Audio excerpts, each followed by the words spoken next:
Good morning, students. Today we are going to see the ninth number chapter of the history, that is Ancient Kingdoms of the South. In this lesson we are going to see some points or the name of the some kingdoms and its information. First one, the Chair, Pandya and Chola dynasties. After that we are going to see the Satvahana dynasty. And then the Vakataka dynasty, Chalukya dynasty, Pallava dynasty and Rashtrakuta dynasty. In the previous chapter, means the 8th number chapter, we have seen the states after the Maurya Empire. In ancient period, after the Maurya Empire, there were so many kingdoms were emerged in the India. Okay, and after that, in the southern region, the Shunga dynasty, Indo-Greek dynasty, Kushana kings, Gupta dynasty, Vardhan dynasty and Northeast Indian states we have seen in the 8th number chapter. And in that all states, the Gupta Empire, the Gupta dynasty was the largest. And today we are going to see the states in the southern region.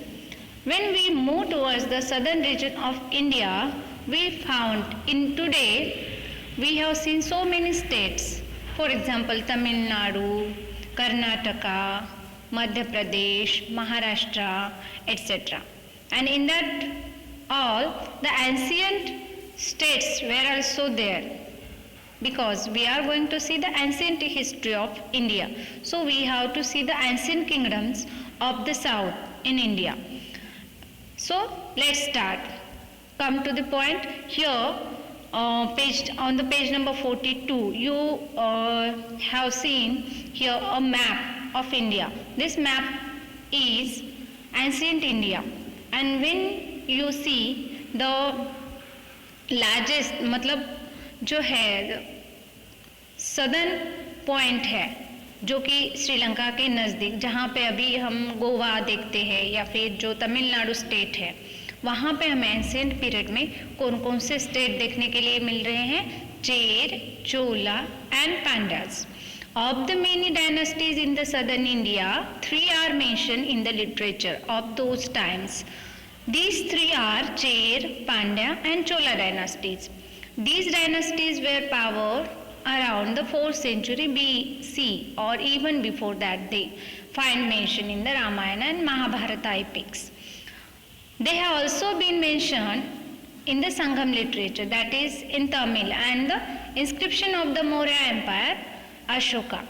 In the periplus of the Erythraean Sea, and the Muziris port is also mentioned, that is on the coast of Kerala.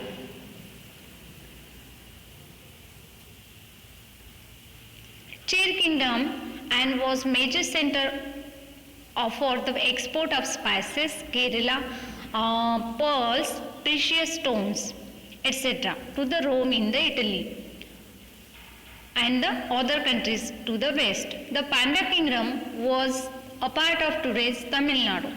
There was a great demand for the high quality pearls. Their capital of the kingdom was Madurai. The ancient kingdom of the Cholas occupied region Tiruchirappalli in the Tamil Nadu. अब इसके बारे में जब हम पढ़ते हैं, चेर, चोला, पांड्या, ये जो 3 डायनास्टीज है वो आज के कहाँ? तमिलनाडु स्टेट में हुआ करते थे. और इसका जो मेंशन है, मतलब इसकी जो हिस्ट्री हमें पढ़ने के लिए मिली है, उस समय में तमिल लैंग्वेज में जो लिटरेचर लिखा गया था, that literature is known as the Sangam literature. उसमें इन सभी जो डायनास्टीज हैं उसके बारे में मेंशन किया गया है. और मुजरिस एक पोर्ट था वो कि केरला के नज़दीक, और यहाँ से जो है आउटसाइड कंट्रीज जैसे वेस्टर्न कंट्रीज, इटली को क्या क्या एक्सपोर्ट किया जाता था? स्पाइसेस, मतलब मसाले के जो पदार्थ होते हैं वो, पर्ल्स है, प्रीशियस स्टोन्स हैं. और इनकी जो कैपिटल थी जो कि पांड्या डायनेस्टी की, वो कैपिटल यहाँ पे दी है जो कि मदुराई. और जो पांड्या डायनेस्टी है, it is very well known for the high quality pearls. And in the ancient kingdom of the Cholas occupied the region of Tiruchirappalli in the Tamil Nadu, Tamil Nadu state में ये सभी जो तीनों भी स्टेट्स हैं वो हुआ करते थे। Next we are going to see the Satavahana dynasty. As in the north, after the decline of the Maurya Empire, the local kings of Maharashtra, Andhra Pradesh, Karnataka also became independent. अब देखो जैसे ही north side में जो Maurya empire था उसका decline होने के बाद बहुत सारे ऐसे स्टेट है जैसे कि महाराष्ट्र है, आंध्र प्रदेश है, कर्नाटका है, वो इंडिपेंडेंट बनने लगे। दे establish small kingdoms of their own, उन्होंने अपना एक खुद का जो किंगडम है वो इस्टेब्लिश करने की कोशिश की।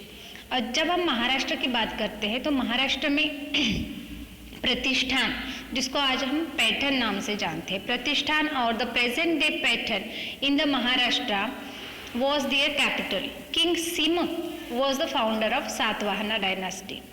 सातवाहना डायनेस्टी का जो फाउंडर है उसका नाम है किंग सिमक, जो कि महाराष्ट्र में थे। The inscription of the Nane Ghat caves near the Junnar in Pune district bear the names of important person of the dynasty. Pune district में जुन्नर के नज़दीक जो नाने घाट में केव्स कार्व किए हैं वहाँ पे सातवाहन डायनेस्टी के किंग्स के कुछ नाम मिलते हैं। Some of the Satvahana kings were known to write their mother's name before their own. For example, Gautamiputra Satakarni. Satavahana dynasty के किंग का एक कैरेक्टरिस्टिक है कि वो अपना नाम लिखने से पहले अपने मदर्स का नाम लिखते थे। फॉर एग्जाम्पल यहाँ पे दिया है Gautamiputra Satakarni. Actual the name of the king was the Satakarni.